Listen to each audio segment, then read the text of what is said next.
सुप्रभात प्यारे विद्यार्थियों, स्वागत है आपका अपने YouTube चैनल मैथ्स स्टडी पर। यदि आप चैनल पर पहली बार है तो चैनल को सब्सक्राइब करें और बेल आइकन को जरूर दबाएं ताकि आप सबसे पहले वीडियोस देख पाए। आज की जो हमारी क्लास होने वाली है वो 9th क्लास की होगी। पीछे हमारी 9th क्लास की क्लास है वो कल की जो थी वो मिस हो गई थी कुछ टेक्निक इशू के कारण। फिर से अपनी क्लास को शुरू करते हैं, तो फटाफट से वीडियो को लाइक कर दीजिए, अपने दोस्तों के साथ शेयर कर दीजिए और पेन कॉपी किताब लेकर तैयार हो जाइए एक पॉजिटिव एनर्जी और पॉजिटिव थॉट्स के साथ। तो शुरू करते हैं अपनी क्लास को। देखो, क्लास शुरू करने से पहले हम दो शब्दों के बारे में चर्चा कर लेते हैं कि ये दो शब्द है वो हमारे इस आगे वाली जो प्रश्नावली है 2.3 उसमें काम आएंगे। तो यहाँ पर मैंने दो शब्द लिखे, एक शब्द लिखा है गुणनखंड जिसको अंग्रेजी में फैक्टर बोलते हैं, एक लिखा है मैंने गुणज जिसको अंग्रेजी में मैंने मल्टीपल लिखा है। ये जो दो ऐसे शब्द हैं जिनको हम एक ही मान लेते हैं, जबकि ये दोनों शब्द अलग अलग है, इनके अर्थ अलग अलग है, इनका मीनिंग अलग अलग है। ठीक है, तो गुणनखंड क्या है और गुणज क्या है इनको समझते हैं। तो सबसे पहले एक एग्जाम्पल लेते हैं। देखो छोटा सा, जैसे मान लो मैं भाग देता हूं 15 में, मैंने भाग दिया सपोज थी 3 का। तो यहां पर दो चीजें मेरे पास में, एक तो भाज्य है, भाज्य जिसमें हम भाग देते हैं, भाज्य कितना अपना यहां 15, और एक मेरे पास में भाजक, वो कितना है 3 जिसका भाग दिया जाता है। तो जब हम भाग लगाएंगे तो क्या आएगा, 3 5 15 यानी भाग 5 बार गया और शेषफल क्या बचा 0। यहां भागफल कितना प्राप्त हुआ, भागफल अपने को प्राप्त हुआ 5। शेषफल कितना प्राप्त हुआ, शेषफल हमें प्राप्त हुआ 0।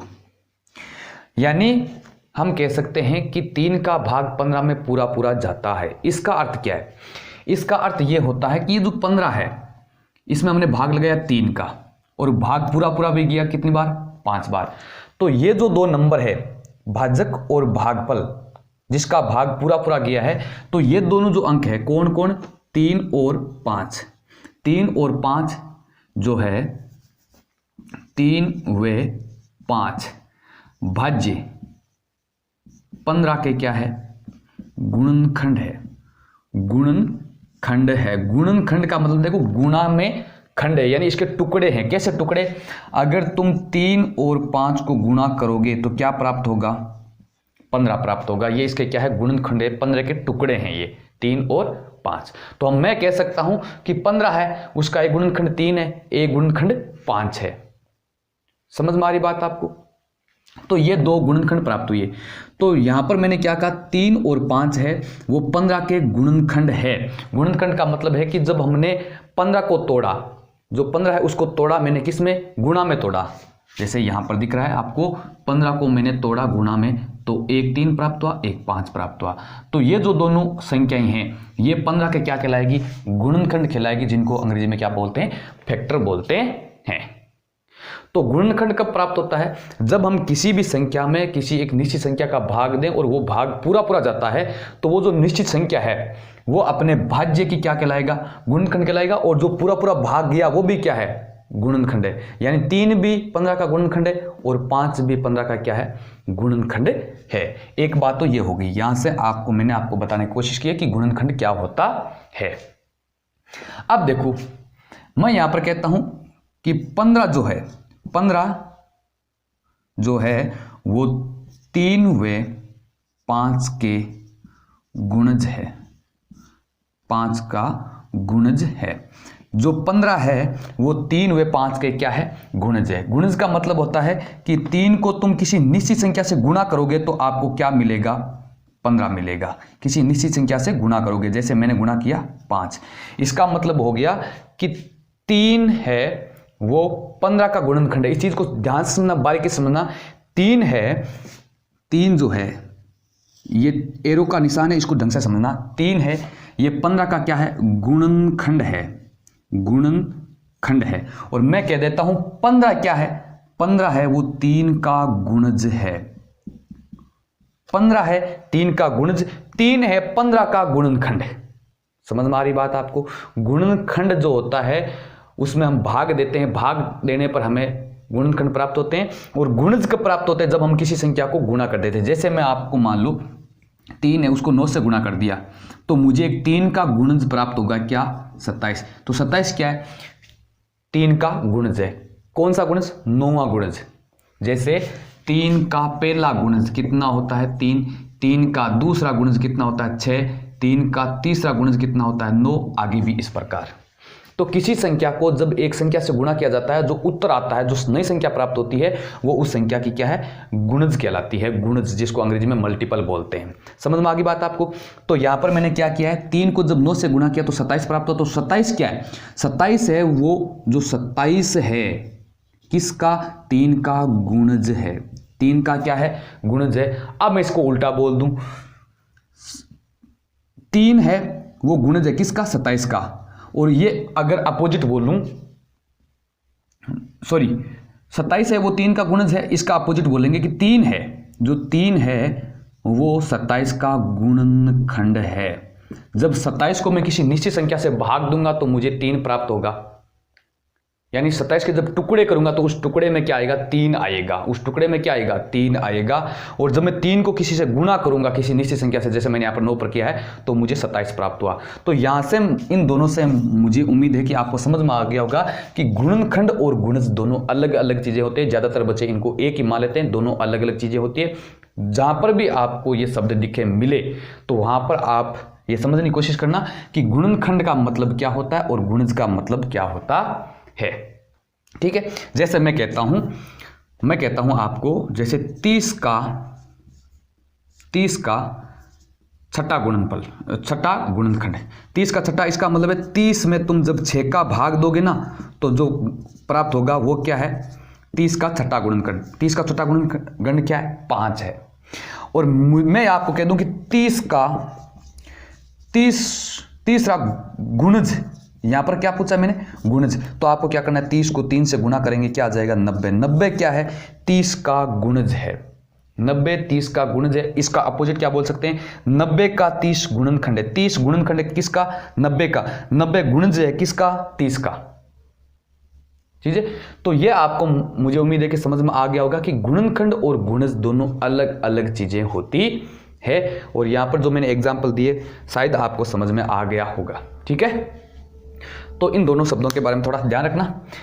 अब हम चलते हैं अपने उदाहरणों पर, उदाहरणों को अच्छे से समझते हैं, उसके बाद हम शेष पद परिमेय को समझेंगे। शेष पद परिमेय के समझने के बाद में हम क्या करेंगे, 2.3 है उसको क्लियर करेंगे। हालांकि अगर ये उदाहरण समझ में आ गए तो 2.3 अपने आप कर लेंगे। 2.3 में ज़्यादा वैसे प्रश्न नहीं है, 3 प्रश्न है, आसानी से आप कर सकते हैं अगर ये चीज़ें जो अभी बता रहा हूँ ये समझ में आ गई तो छठा उदाहरण करते हैं। सबसे पहले देखो, छठा उदाहरण क्या है कि px को gx से भाग दीजिए, px को gx से भाग दीजिए, जहां px बराबर x plus 3x square minus 1 और gx बराबर 1 प्लस x है।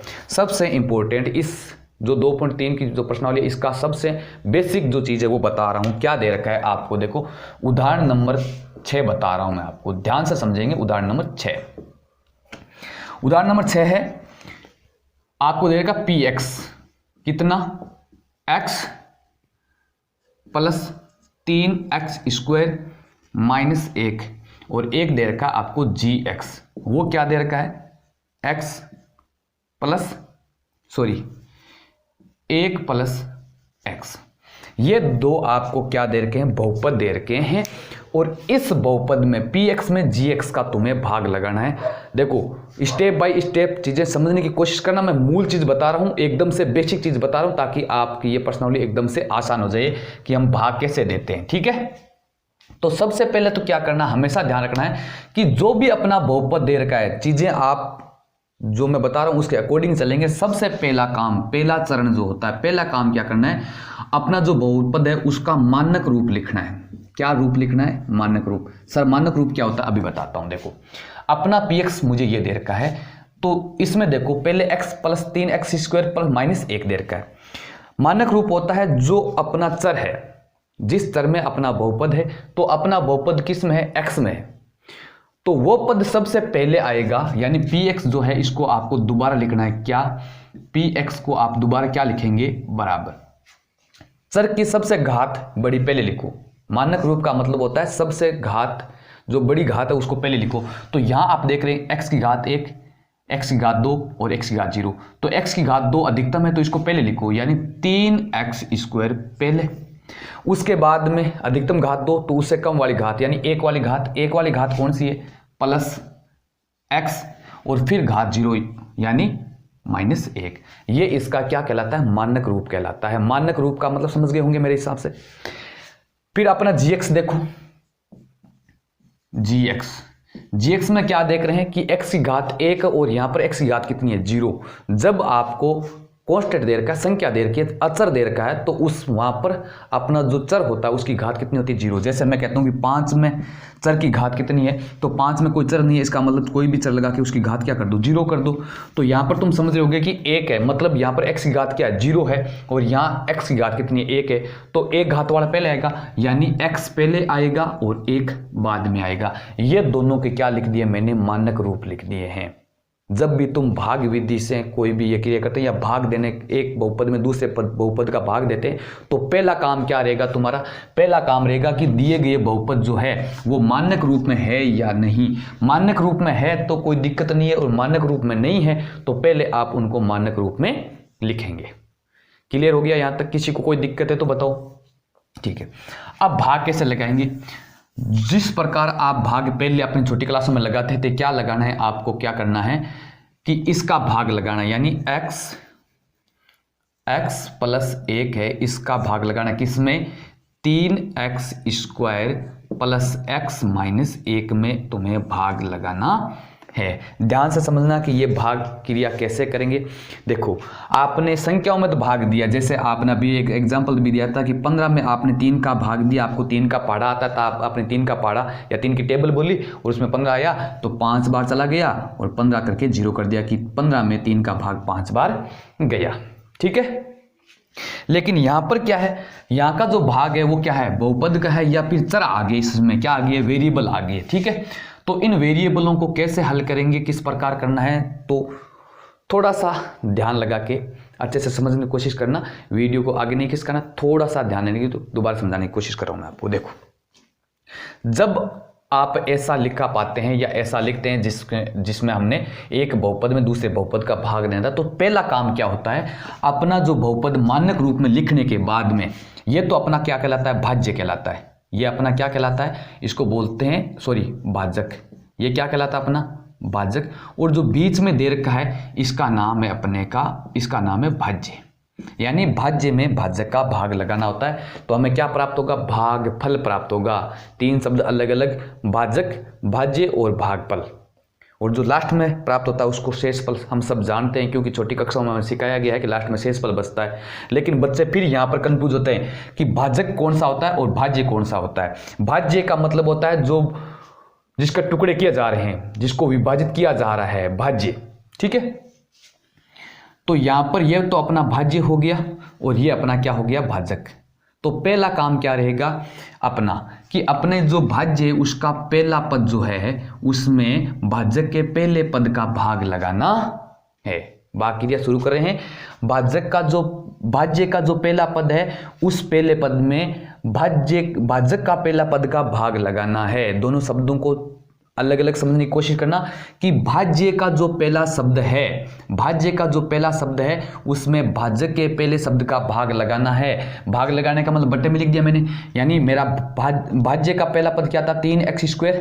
3x²। ये रफली करना आपको, और उसमें भाजक जो है उसका पहला पद क्या? x, तो x का भाग लगाना, ये लिख दिया। अब इसका मतलब जानते हो? इसका मतलब है कि x से एक x कट गया। x² का मतलब क्या है? 3x गुना x ही तो होता है, और बट्टे में क्या? x² का मतलब x गुना x, 1x से 1x कट गया। यानी हमने जब 3x² में x का भाग दिया तो भाग गया 3, तो अपना ज्यों का त्यों पड़ा है, और x 1x बच गया। यानी भाग कितनी बार गया? 3x बार गया। ये चीज समझ में आ गई होगी आपको। तो अपने क्या किया? 3x² पहला पद है उसमें पहले पद का भाग दिया। बहुत सारे पद है, जैसे यहाँ पर 3 पद है, एक पद ये, इधर 2 पद है, एक पद ये और एक पद ये। अपने को क्या करना है? पहले पद में पहले पद का भाग लगाना है। समझ में आ गई?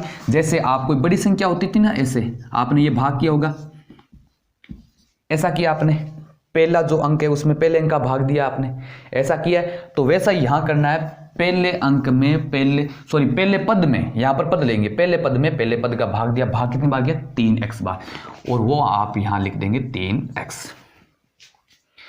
ये चीज अगर आपको समझ में आ गई तो आगे बढ़े भाई। यहां तक क्लियर हो गया तो आगे बढ़े क्या? चलो उम्मीद करता हूं समझ में आ गया। अब क्या करना है, अपना जो भागफल प्राप्त हुआ पहले पद में, पहले पद का 3x² में x का जब भाग दिया तो कितना आया 3x।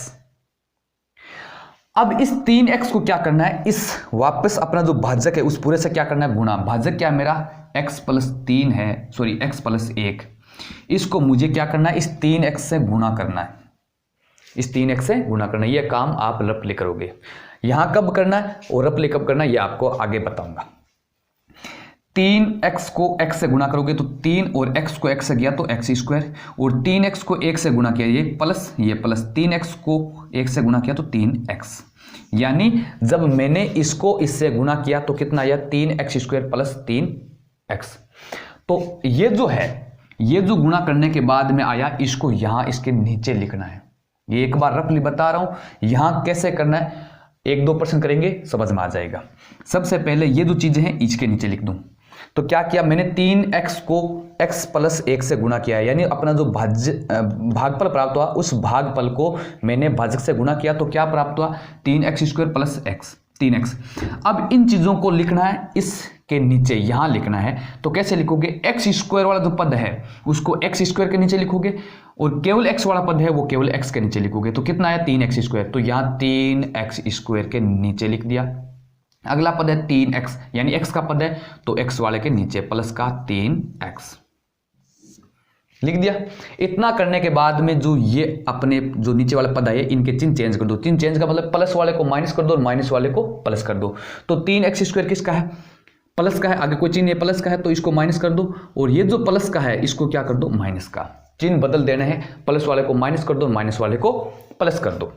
और हमेशा ध्यान रखना, ये चीज बता रहा हूं जो अभी हमेशा ध्यान रखना है कि अपने पहले जो पद आएंगे वो हमेशा सेम आएंगे। पहले दोनों पद क्या आएंगे, सेम आएंगे।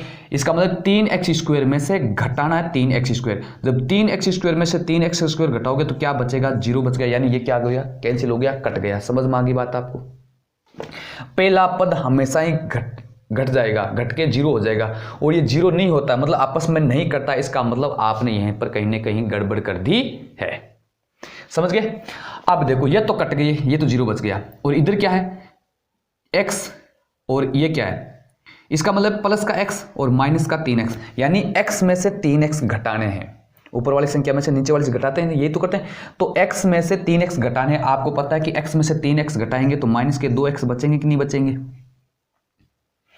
और आगे वाला जो अंक है वो उतार लो, माइनस 1 ये 1। समझ में आ गया। तो मुझे वापस एक नया शेषफल प्राप्त हो गया। ठीक है, इसका मैं कंपैरिजन करके और समझाने की कोशिश करता हूं ये स्टेप कैसा है। एक बार समझ में आ गया, चीजें आसान है। जैसे भाग देते हैं हम, मान लो 45 में 3 का भाग लगाते हैं, पहले पद में पहले पद का भाग, तो 4 में 3 का भाग एक बार, और इस 1 को मैंने क्या किया 3 से गुणा किया, तभी तो इसके नीचे आया। समझ में आ गई क्या बात। ये जो 1 आया इसी को 3 से गुणा किया तो यहां लिख दिया मैंने, और फिर क्या करता हूं इसका चिन्ह चेंज कर दिया। वही सेम मैंने यहां काम किया। फिर ध्यान दो, 3x² था उसमें x का भाग दिया, 3x बार गया, और 3x था इसको मैंने फिर से इससे गुणा किया और वो इसके नीचे लिखा। यहीं पर देखो, इसको इसके हिसाब से समझेगा ताकि आपको चीजें समझ में आ जाएगी। 3 का भाग दिया, 4 में भाग गया एक बार, और इस 1 को मैंने 3 से गुणा किया और इसके नीचे लिख दिया 4 के।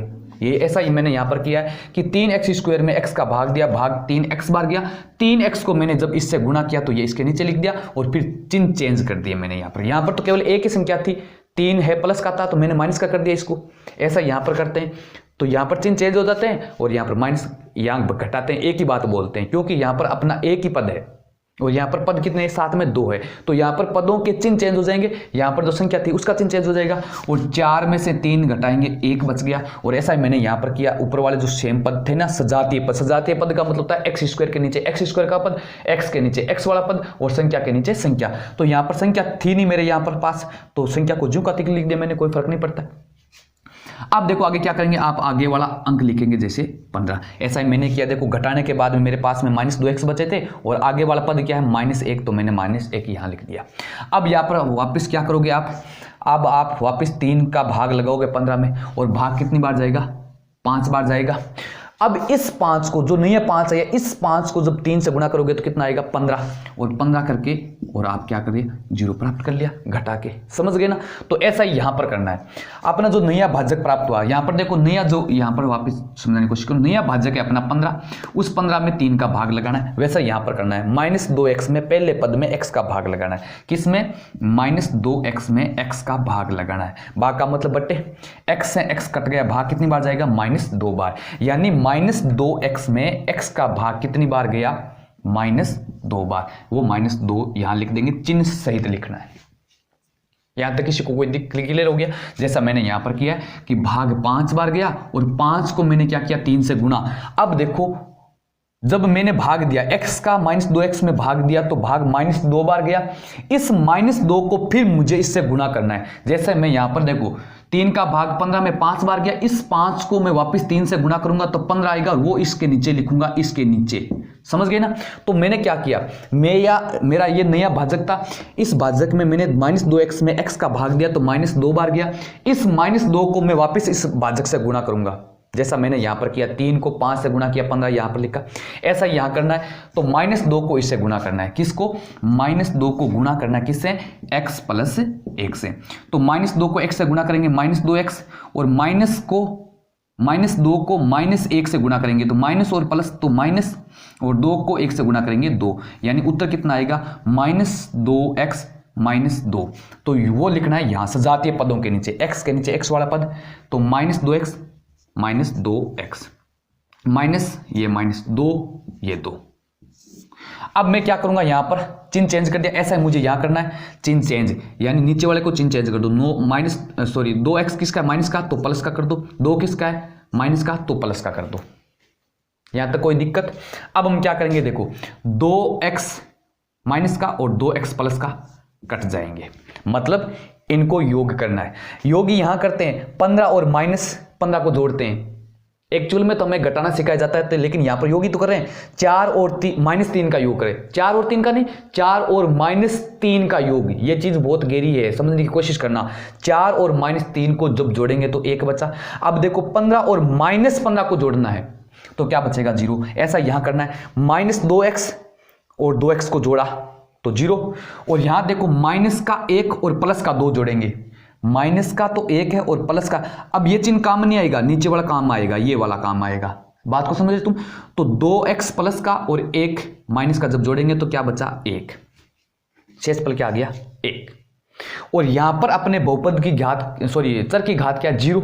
मैंने अभी आपको बताया कोई कांस्टेंट कोई संख्या आ जाए तो वहां पर चर की घात क्या होती है 0 होती है, तो 0 घात यहां बच गई और यहां है घात 1।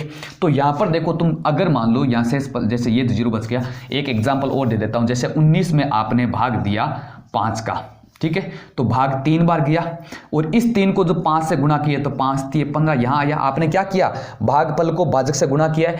अब आपने चिन्ह चेंज कर दिया, इन दोनों को जोड़ो, 19 और -15 को जोड़ेंगे तो 4 बच गया।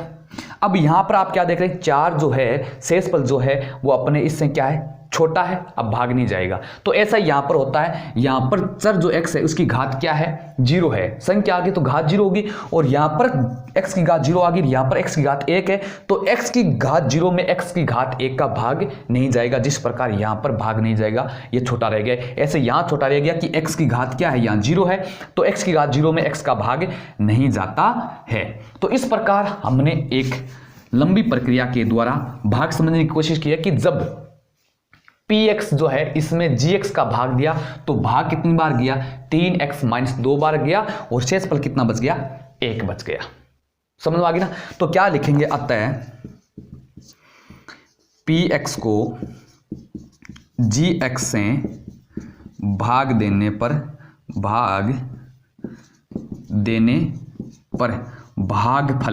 भागफल का मतलब होता है भाग कितनी बार गया, तो भाग कितनी बार गया 3x - 2 बार, तथा शेषफल कितना बचा बराबर 1। यही क्या है आंसर है। क्लियर हो गया?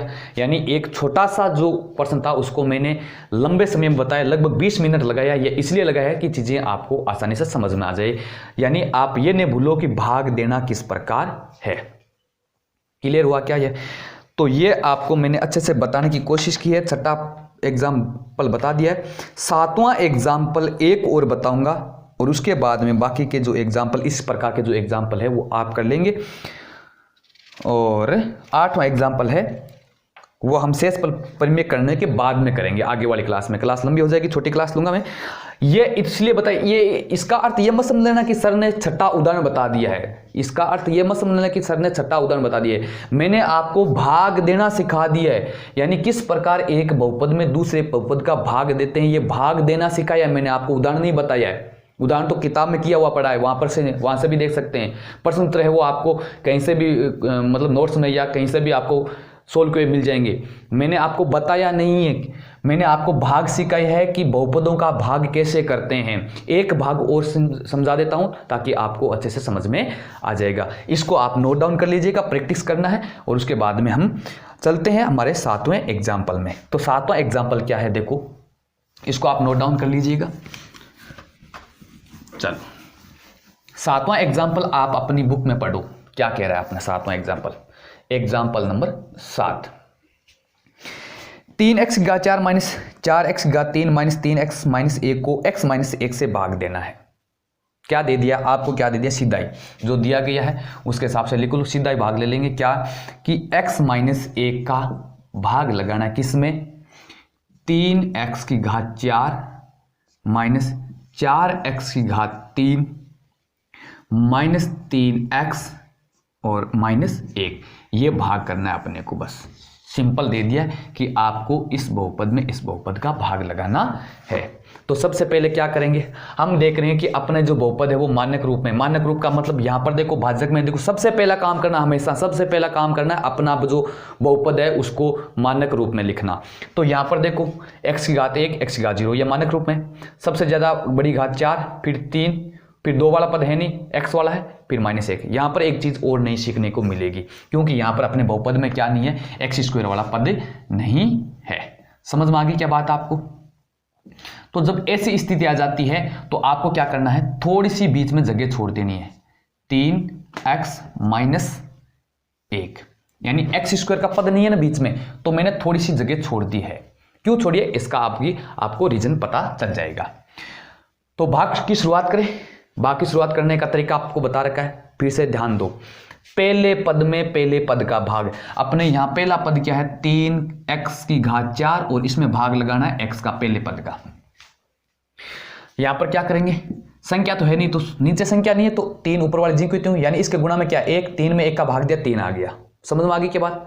ये भी अगर किसी को समझ में नहीं आता तो ध्यान दो, x के गुणा में क्या है 1 है, तो 3 में 1 का भाग दिया 3 आ गया। ठीक है, यहां पर देखो x की घात 4 है और नीचे x की घात 1 है, तो 4 में से 1 घटा दो यानी x की घात 3। घातांक के नियम में क्या पढ़ा है, p की घात n है और बट्टा में p की घात m है, तो क्या हो जाएगी p की घात n माइनस m।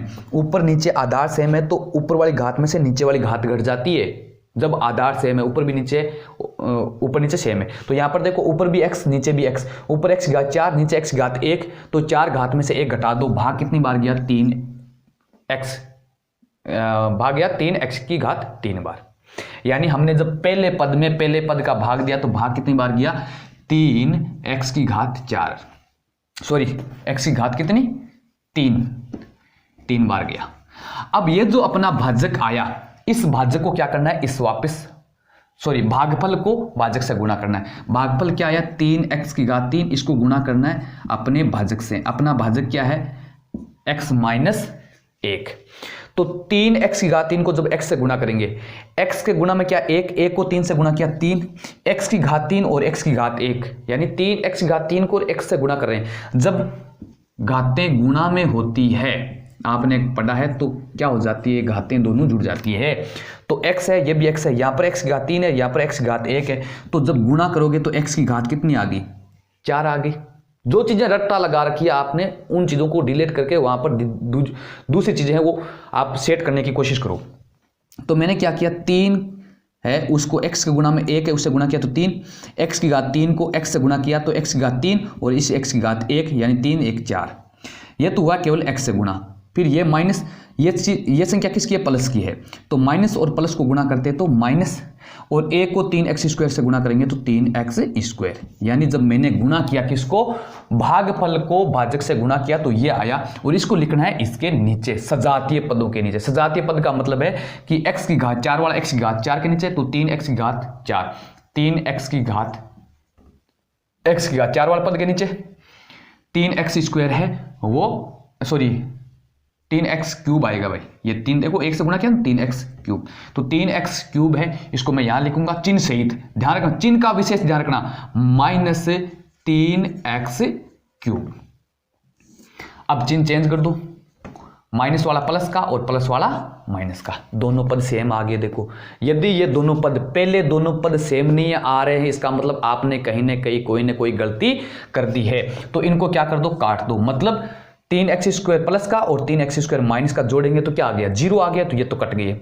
अब यहां पर देखो -4x³ और 3x³, देखो ये भी x³ और ये भी x³, यहां पर तो x³ कितनी है, -4 है, और यहां पर x³ कितनी है, +3 है। ऊपर वाला चिन्ह काम नहीं आएगा, जो मैंने चिन्ह चेंज किया वही काम आएगा, समझ गए क्या।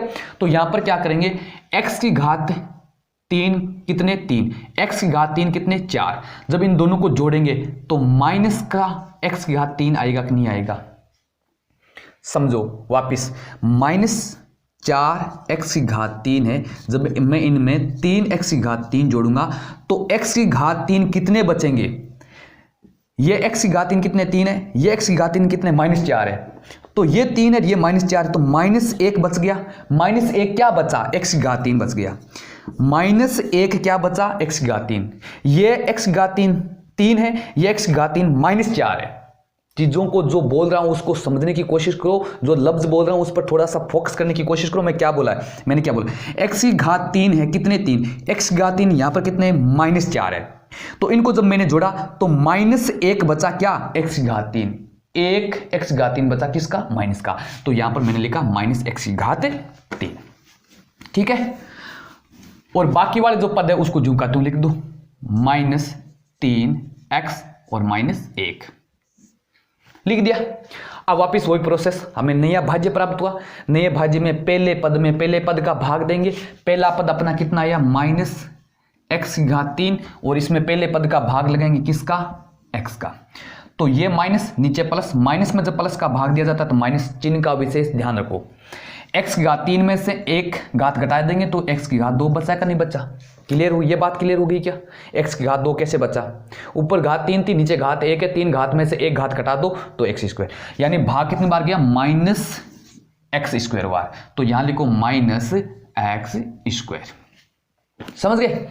अब इस -x² को वापिस अपने को क्या करना है, अपना जो भाजक था उसे गुणा करना है, किसको, अभी अभी जो भाग गया -x² को, इसी से करना, इसी से नहीं करना, ये तो पहले वाले में हो गया, -x² को गुणा करना किसे, x - 1 से गुणा कर दो, माइनस का x² और प्लस का x, ये x प्लस का है, ये माइनस का है, तो माइनस का x² को जब x1 से गुणा करूंगा तो x3 हो जाएगी, गुणा में घातें जुड़ जाएगी, फिर बार बार बोल रहा हूं मैं, गुणा में घातें जुड़ जाएगी, फिर ये माइनस और इस माइनस को गुणा करोगे तो क्या हो जाएगा, प्लस, चीज को समझ रहे हो, ये माइनस का है और ये एक भी किसका है, माइनस का, तो ये माइनस प्लस हो गया, x² को जब 1 से गुणा करेंगे तो क्या आ जाएगा, x², यानी मैंने जब इनको गुणा किया तो ये प्राप्त हुआ मुझे, इनको यहां लिखना नीचे, सजातीय पदों के नीचे, सजातीय पदों के नीचे, x³ वाला x³ के नीचे, तो ये माइनस का है तो -x³ और प्लस x² का जो पद है x² के नीचे ही लिखना है, और आप देख रहे हैं यहां पर x² का कोई पद नहीं है, तो आपको कहां लिखना है, ये बीच में लिखना है, किसके, x³ और x1 के बीच में तो आएगा x2, ये x2 है तो कहां आएगा, x3 और x1 के बीच में आएगा, ये यहां आएगा x², इसलिए मैंने बोला कि यहां पर बीच में जगह छोड़नी है, ये बीच में जगह इसीलिए छोड़ी गई है क्योंकि यहां पर x² वाला पद नहीं है, x² वाला पद नहीं है, ठीक है, लिख दिया। अब आपको क्या करना है, चिन्ह चेंज करना है, ये प्लस का हो जाएगा क्योंकि माइनस का है, और ये माइनस वाला किसका हो जाएगा, प्लस का, चिन्ह चेंज करना है, क्लियर हो गया। ये जो चीज नई चीज बतानी थी आपको कि हम इसमें नया सीखेंगे कुछ, वो नया यही है कि जो पद आपका दे रखा है, जो पद आपके पास में आता है उसको सजातीय पद के नीचे लिखना है। और मेरे पास में पद आ गया एक्स स्क्वायर का, और एक्स स्क्वायर का मेरे पास में यहाँ पद है नहीं, तो एक्स स्क्वायर को कहाँ लिखूं मैं, एक्स घात 3 और एक्स घात 1 के बीच में लिखना है इसको। क्लियर हो गया। चलो अब क्या करना है, देखो एक्स घात 3 माइनस का और एक्स घात 3 प्लस का, ये तो कट जाएंगे। और यहां देखो ऊपर एक्स की घात 2 वाला पद नहीं है, मतलब 0 है, और 0 एक्स स्क्वायर में यहां पर कुछ भी नहीं है, मतलब 0 एक्स स्क्वायर है। एक्स स्क्वायर कितना है, यहां पर कुछ नहीं है, मतलब 0 एक्स स्क्वायर है, और 0 एक्स स्क्वायर यहां है और माइनस एक्स स्क्वायर यहां है, तो 0 एक्स स्क्वायर में माइनस एक्स स्क्वायर जोड़ूंगा तो क्या आ जाएगा, माइनस एक्स स्क्वायर। और आगे वाले जो पद है उनको जूम करते हूं, यानी 3 एक्स का पद नहीं है तो माइनस का 3x और माइनस का 1, ये दोनों पद है जो कहते हो मैंने यहां लिख दिए। क्लियर हो गया। यहां तक किसी को कोई दिक्कत है तो बताओ भाई, कमेंट बॉक्स में कमेंट करके बताओ कि कोई समस्या है तो बताओ यहां तक। फिर मुझे नया भाज्य प्राप्त हुआ। इस नए भाज्य में क्या करूं मैं, पहले पद में पहले पद का भाग, पहले पद में पहले पद में पहले पद का भाग। पहला पद है माइनस एक्स स्क्वायर, मैं भाग दिया किसका, एक्स का, ये माइनस का नीचे वाला प्लस का, माइनस में प्लस का भाग देंगे माइनस, एक्स की घात 2 में एक्स का भाग देंगे तो एक्स की घात कितनी बचेगी, 1, यानी एक्स। भाग कितनी बार गया, माइनस एक्स बार, 2 घात में से 1 घात घटा दो, भाग गया माइनस एक्स बार। भाग कितनी बार गया, माइनस एक्स बार। इस माइनस एक्स को जो अभी भी भाग गया है इसको फिर से गुणा करना किससे, भाजक से। भाजक क्या है, एक्स माइनस 3, एक्स माइनस 3 से, सॉरी एक्स माइनस 1। अब माइनस का है ये प्लस का, तो माइनस और प्लस गुणा होंगे तो माइनस एक्स को एक्स से गुणा करेंगे तो एक्स का स्क्वायर, यानी इसकी घात 1 इसकी घात 1 दोनों जुड़ के कितनी होगी, 2। ये माइनस का ये माइनस का क्या हो जाएगा, प्लस का हो जाएगा, एक्स को एक्स से गुणा करेंगे तो एक्स, ये आया गुणा करने पे। इसको लिखना है फिर इसके नीचे सजातीय पदों के नीचे, एक्स स्क्वायर वाले पद को एक्स स्क्वायर के नीचे चिन्ह सहित, और एक्स वाले पद को एक्स वाले पद के नीचे। चिन्ह चेंज कर दो, माइनस वाला प्लस का और प्लस वाला माइनस का, ये तो कट जाएंगे। ये हमेशा ही सेम आएंगे, पहले पद है ना वो हमेशा ही सेम आएंगे। अगर सेम नहीं आ रहा मतलब आपने यहां पर गड़बड़ कर दिए, जहां पर आपने भाग दिया ना वहां पर कुछ ना कुछ गड़बड़ हो गई है। अब देखो यहां पर x कितने हैं, -3, और यहां पर x कितना है, माइनस का 1। x कितने, माइनस के 3, यहां पर x कितने, माइनस का 1। अगर आगे कुछ नहीं है इसका मतलब माइनस का 1, -1x है, और ये माइनस के 3x है, तो माइनस के 3x और माइनस के x को जोड़ूंगे तो माइनस के 4x हो जाएंगे, यानी माइनस के 4x और ये -1 आगे वाला जो है उसको मैंने यहां पर नोट कर लिया। यहां तक कोई समस्या है तो बताओ भाई। फिर वही प्रोसेस, पहले पद में पहले पद का भाग लगाना। ये भाग तब तक लगाना है जब तक अपने भाजक की जितनी घात है ना उससे कम न आ जाए। भाजक की घात कितनी, भाजक है जो उसमें चर की घात कितनी, 1 है, यहां पर भी 1 है।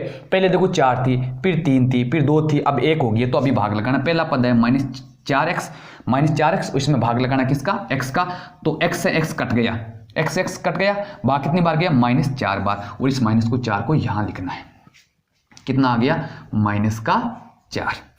इस -4 को जो अभी भी प्राप्त हुआ इसको वापस भाजक से गुणा करना है, x -1 से, तो माइनस को प्लस से गुणा करेंगे तो -4 को x से गुणा करेंगे 4x, माइनस को माइनस से गुणा किया प्लस 4 को 1 से गुणा किया 4, यानी ये प्राप्त हुआ। इसको फिर सजातीय पदों के नीचे लिखना है, यानी -4x है, इसको -4x के नीचे, और प्लस का 4 है वो संख्या के नीचे। चिन्ह चेंज कर दो, प्लस वाला माइनस, माइनस वाला प्लस, ये तो दोनों कट जाएंगे क्योंकि ये माइनस का ये प्लस का कट गया।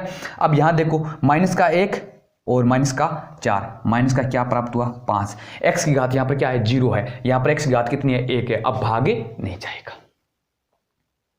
2% बताइए, मैंने आपको लगभग ये क्लास होगी 40-45 मिनट की, यानी पूर्ण घंटे की क्लास होगी। 2% बताइए। ये पर्सन इसलिए बताए हैं, मैंने आपको ये पर्सन नहीं बताए हैं, मैंने आपको भाग करना सिखा दिया है कि भाग करते कैसे हैं। तो इस प्रकार ये भाग हो गया, तो आपको भागफल क्या प्राप्त हुआ, भागफल बराबर है, यानी भागफल कितना प्राप्त हुआ, 3x की घात 3 -x स्क्वायर -x -4, ये तो आपको भागफल प्राप्त हुआ। और शेषफल कितना प्राप्त हुआ, शेषफल अपने को प्राप्त हुआ -5। ये आपका क्या हो गया, आंसर।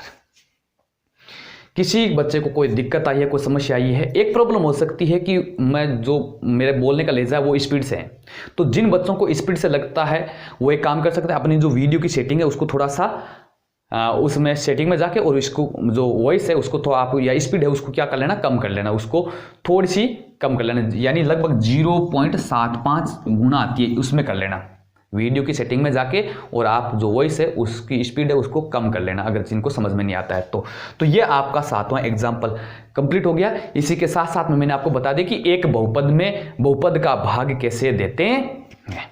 क्लियर हो गया। तो क्लास थोड़ी सी आज लंबी हो गई है, अच्छे से समझाने की कोशिश की है और उम्मीद करता हूं सारे समझ में भी आ गए होंगे।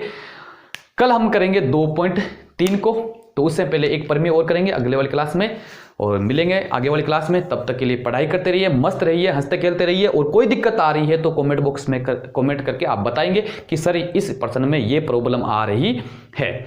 ठीक है। और जो बच्चे मेरे ऑफलाइन स्टूडेंट्स हैं वो तो क्लास में पूछ लेते हैं और जो बच्चे ऑफलाइन नहीं है वो अपनी जो समस्या है कि सर हम कमेंट में बता नहीं सकते, तो आपको बता दूं 9587940471 ये व्हाट्सअप नंबर है। इन पर व्हाट्सअप करके अपनी समस्या पूछ सकते हैं। ऑफलाइन स्टूडेंट है वो तो मुझे कल अपनी जो क्लास होगी वहाँ पर पूछ लेंगे जब क्लास में आएंगे, और बाकी जो स्टूडेंट है वो अपनी समस्या इन नंबरों पर व्हाट्सअप करके पूछ सकते हैं, या टेलीग्राम है वहाँ पर टेलीग्राम में पूछ सकते हैं। तो मिलते हैं आगे वाली क्लास में, तब तक के लिए love you, take care, bye bye.